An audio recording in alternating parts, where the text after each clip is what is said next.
Welcome to Kenton's videos. Enjoy the video. In this video, I will show you how to remove Ford F-150 seats using an easy method.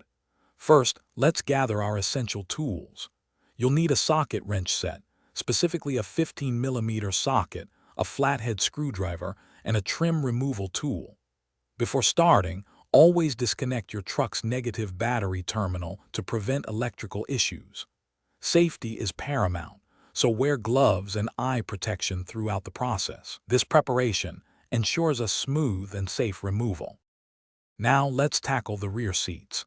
Begin by lifting the front edge of the rear seat bottom cushion. You'll find a release lever underneath.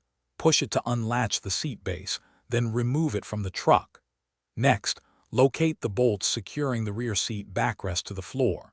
Use your 15mm socket to remove these bolts.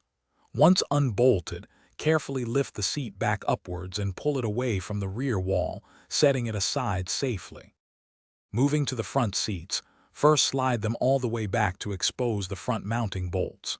Then slide them forward to access the rear bolts. Crucially, disconnect all electrical connectors located underneath each seat. There are typically 4 bolts securing each front seat to the floor. Use your 15mm socket to remove them.